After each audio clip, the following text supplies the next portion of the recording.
Assalamualaikum warahmatullahi ta'ala wabarakatuh. Magandang araw, Bangsamoro. Ako po si Justine Aicap Gonzalez at ito ang Usaping Bangsamoro Budget. Usaping Bangsamoro Budget. May sentimiento sa bawat sentiment. Ngayong araw, atin pong tatalakayin kung ano ang functions ng Ministry of Finance and Budget and Management o MFBM sa Bangsamoro Government. Atin din pag-uusapan ang kahalagahan o importansya ng programang ito bilang paglulunsad ngayong araw. Ating alamin ang lahat ng ito kasama ang isa sa mga opisyal ng MFBM. Malalaman natin sa pagbabalik ng Usaping Bangsamoro Budget.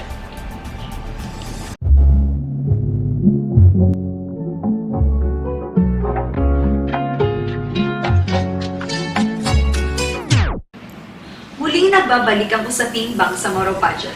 Ang ating guest para sa kauna-unahang episode ng UBB ay ang Deputy Minister ng MFBM, Deputy Minister Amil Bahar Milasan Jr. Magandang araw po, Deputy Minister Amil Bahar. Magandang araw, Aika. Assalamualaikum sa mga tagapanood sa Usaping Bangsamoro Budget. So sir, ito po ang kauna-unahang episode po ng ating Usaping Bangsamoro Budget o UBB. Ito po, tatalakayin po natin kung ano yung mga misconception po ng mga ating publiko sa Bangsamoro Region. Unang katanungan po na napapansin po namin, gusto po nila mabigyang linaw tungkol po sa functions ng MFBM po sa Bangsamoro Government. So, maaari na po bang mabigyang linaw ang ating mga tagapanood sa UBB? Magandang tanong yan, Aika. Base sa Bangsamoro Administrative Code, meron 15 powers and functions ang MFBM. Mainly, ito ang functions ng MFBM. Formulate midterm expenditure and annual plans covering the Bangsamoro government's resources mobilization efforts in coordination with other concerned ministries and offices and supervise the implementation of such plans. We also undertake the formulation of annual budget of the Bangsamoro government. We also formulate, institutionalize, and administer the fiscal and tax policies. And we also supervise, direct, manage, and control the collection of the Bangsamoro government revenues. We also act as custodian of and manage all financial resources of the Bangsamoro government. Ayan, so sir, mainly po, tayo, MFBM, ay nagsusupervise, manage, and monitor po ng resources ng Bangsamoro government. Yes, Aika. Tama po. Pangalawang common misconception po ay ang MFBM ang nagbibigay ng direktang programa o serbisyo para sa ating mga kababayan sa Bangsamoro Region. Paano po ba sila nabibigyan ng serbisyo po? At sino-sino po ba ang kliyente ng MFBM? Salamat sa tanong, Aika.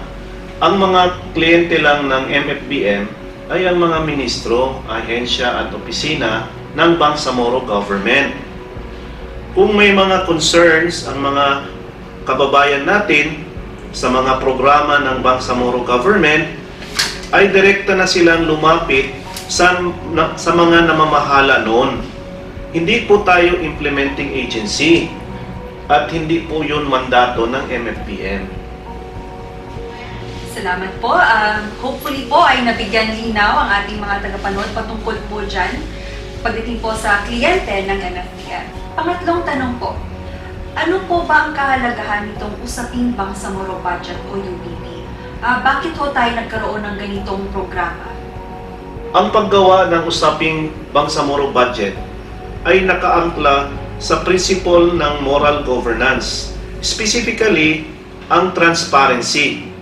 Ang transparency ay nagbibigay linaw sa mga ministry, opisina, ahensya at publiko kung ano ang MFBM, ang mga proseso sa paggawa ng budget proposals, paano na-approve ang mga budget proposals, pag-monitor at manage ng revenue collections at funds ng Bangsamoro government.